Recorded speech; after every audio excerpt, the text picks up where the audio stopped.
Welcome, ladies and gentlemen. This is Austin here, bringing you guys a StarCraft 2 Heart of the Swarm commentary. And today's match is going to take place on Derelict Watcher, or Derelict Watcher. Don't really know. Pretty good at pronouncing words, but definitely not that one.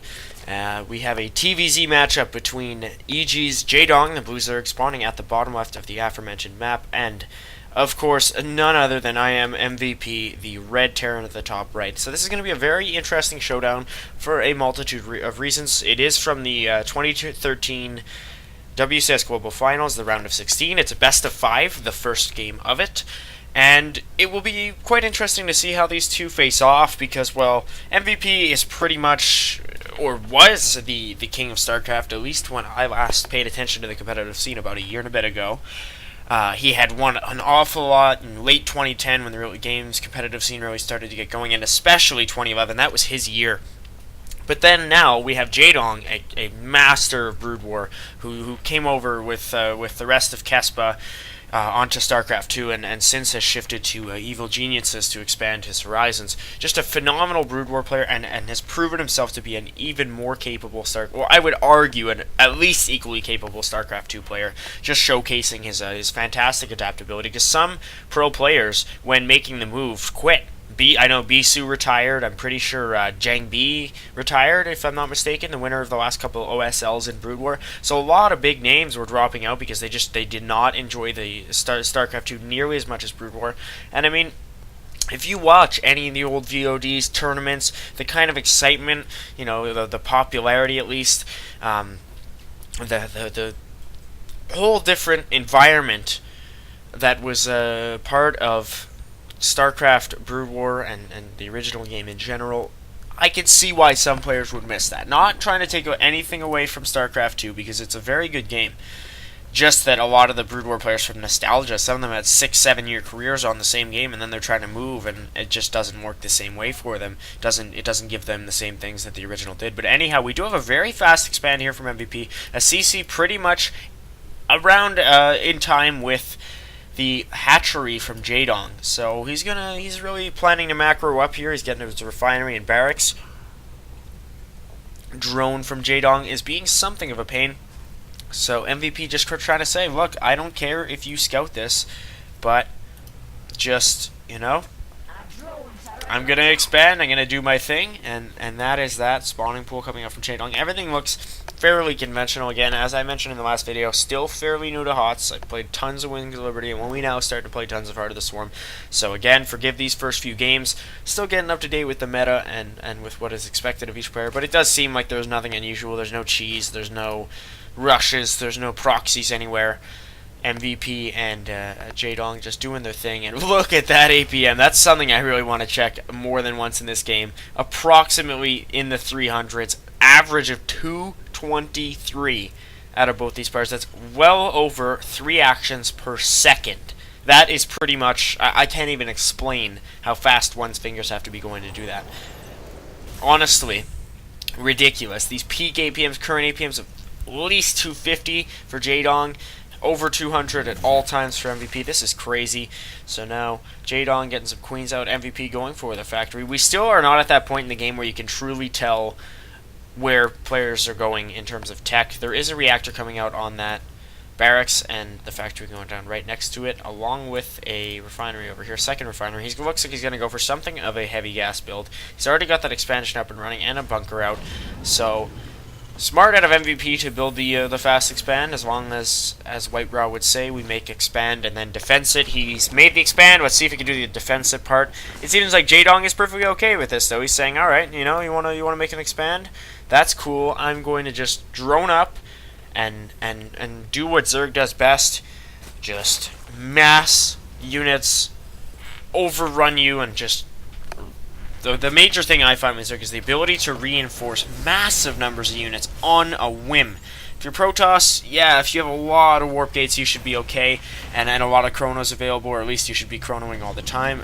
I'm just speaking from my horrible, poor chrono timings, but as Zerg, if you have good larva injects, you can suddenly reinforce your entire army. Terran, you have to be careful with your micro, you have to be careful with your production buildings and with your economy to be sure you're able to pump out units. I'm not saying Zerg can disregard these things, but the fact that if you can keep your larva injects on point, you're just able to reinforce so effectively. Zerglings getting roasted. They're sitting idly. They see the Hellions, and these Hellions will have something of an important role in the next few minutes. There's the Overlord getting killed by MVP. Of course, it will have no effect on Jaedong's supply because he's prepared for that. Here are the Hellions moving in. Queen's just trying to fend them off and doing so effectively. Creep getting spread by Jaedong. Interested to see if he's going to go for Blue Flame. No, he does not. He does not have the Tech Lab. He's getting some, or Hellbats, I should technically call them, or Hellions, Hellbats. They transform. So right now they're Hellions. I haven't really seen too many Hellbats in action, but now I will. That's definitely an interesting use for them. Queen's again fending off these Hellion bats. Now, of course, just Hellions lair tech underway from Jaedong, and here we just have this kind of no man's land, though the creep is making it more Zerg man's land. Handful of inks coming out there. Metabolic boost will be finished quite shortly. The bunker and the supply depot should be more than qualified to hold this off. Third coming out from Jaedong. Let us check the worker count. Pardon me, I'm actually just very, very rusty with my little hotkeys. So 52 harvesters to 42 for... in favor of Jaedong, of course. The Zerg should have more drones. Hellions sitting there idly. Let's see if Jaedong can get the sandwich here. Looks like he tried to poke out, and we've got 2 Hellbats. I did not know they took up that much space. That's quite a lot in a medevac. Along with that medevac full, moving out. Zerglings moving in for the surround. Wow, the sandwich has kind of been gotten, but no Hellions will die. Queen is going to take some hits for this. Can MVP pull back that Hellion? No, does not, and he loses it for that. There are going to be the Hellbats dropped. Is he going to lose another Hellion? I mean, come on, MVP. You are a Terran god. Got a micro better than that. I should not be saying this with my caliber of skill. Here is Jaedong moving quickly to defend. These Hellbats just making short work of the Spine Crawlers, though they do not kill them. It looks like MVP's got this nice little aggressive offensive going on. The Queen's just harassing the invaders. They don't do too much damage, but it does help if they're able to just undisturbedly poke away at you. 8 Banelings underway. I did not observe the Baneling tech, and for that, I am at fault. But 8 Banelings morphing in, that will be huge if Jaedong can get a nice surround and detonate them properly. He's got speed researching, but it's going to be quite a while before that actually comes into play. There are some Zerglings moving. I wonder if he's going to morph these and try to go for a Baneling bust. We shall see. Where are the Banelings? Right here in his base. He's got a Spire coming as well, so that will be interesting to see how that will play into this game. Spine Crawler sitting over there at the third. Very smart if your opponent's going Hellions because they are so fast, and one little Spine Crawler can save you a world of hurt. We have some 1-1 upgrades along with combat shields. Jeez, I'm even forgetting my little logos. That's why I moused over it. We've got a lot of production coming out from MVP. He's getting ready for the long haul here, and he's producing an awful lot. 6 mutas coming out. I wonder how much has MVP seen. Let us see how much he has seen of his opponent's base. He does know that there is lair tech in play. He does not know that there are 3 bases yet, and he has no idea that there's a Spire. Had an idea of the Baneling Nest. So he's generally prepared. He's just going standard bio with some Hellbats, Hellion support, which is very useful against Zerg. Just roast those Zerglings, and the problem with this is that, of course, he is not going to have too much to actually target down those mutas. He's not building any Marines, really, at the moment. I don't think he has. He has 6. So 6 Marines, 6 Mutalisks. I think the Mutalisks are going to win that. We'll have to see how the harass factors in. He's definitely going to have to pump out some more Marines, though. He's focusing a lot on dealing with Jaedong's ground units, and I do not really think that that will benefit him very much in coming engages. There are the Mutalisks being revealed. I don't know what they killed. Think probably a medevac or something. If so, if it had units and it was doing drops, then that would be not a fun time there for MVP. We'll have to look at units killed here. So 57 units to 17, but of course that does not mean too much, because if you look at the resources, MVP's actually lost more in terms of resources. So when considering Zerg, always remember that their units cost virtually nothing, and yours cost pretty much everything. Supply is fairly even at the moment, which is not exactly good for Jaedong, but he's got a lot of upgrades coming. Pneumatized Carapace, he's got 2-2, which MVP only now polishing off 1-1, along with a couple more mutas coming in, 2 more hatcheries, I think macro hatches, maybe another, yeah, he's going for another expand, probably a macro hatch somewhere there, though. Okay, so he's got 1 macro hatch, and now his 4th MVP, trying to secure a 3rd. Jaedong's just got to use these Mutalisks to full capacity, and now it looks like he's going to just try to move in, poke at his opponent. There's the missile turret coming in. It's probably just going to finish on time. Yes, sir, and that is going to fend off the Mutalisks. Perfect timing there out of MVP. He's going to hold off this imminent Mutalisk invasion for the time being. He's got concussive shells. I'm forgetting everything, guys. Just again, it's going to be a couple more commentaries before I'm truly back on my game. Concussive shells coming out. So he's got an impressive army right now. Let us look at our active forces or whatever the hotkey is for army. And let's not miss this engage here. So we'll worry about the army in a minute.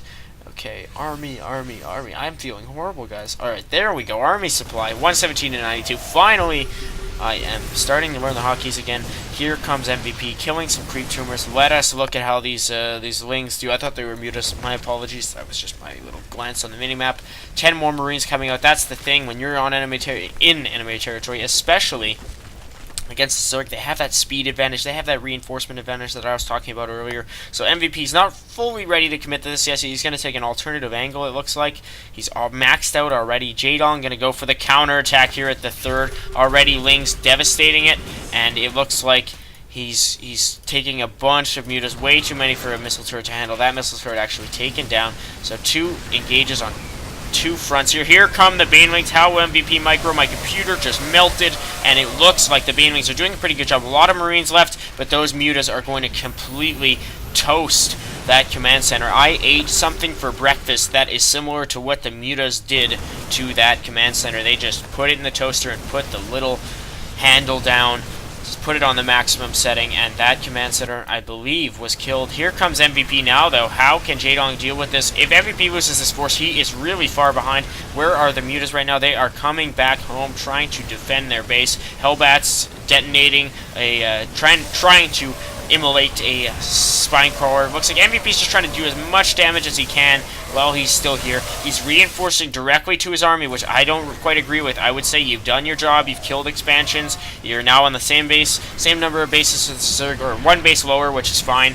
It's always okay if you're a Terran Protoss and you're 1 base down, but now here he is just rallying his reinforcements into their immediate deaths, which I totally disagree. Look at him, he's still doing it. He's not controlling these units. MVP needs to do so because these Marines are just getting sacrificed. Here he goes. He's actually stimming them and moving them in, and there's the GG at MVP. I would say that is arguably preemptive because I really don't know. This is debatable, highly debatable, because army supply is more for Jaedong, but MVP has a lot of production. He does not have the best economy. I would just say, rally your units here, gather what strength you still have, and see what you can do. Because look at the number of barracks. He has a total of 8 barracks here. He's got that single factory. And yeah, he does desperately need a third that Jaedong is preventing him from having. But I would say MVP, just give it a few more minutes. Even if it's dire, things happen. Your opponent slips up, or you make some nice plays. I don't know. MVP just lacking confidence, it seems, and Jaedong takes that game. Thank you for tuning in, guys. I hope you, again, forgive just the out-of-practice-ness that I've been expressing. And I will see you guys in the next game, hopefully a little bit more skilled when I'm there. See you guys then.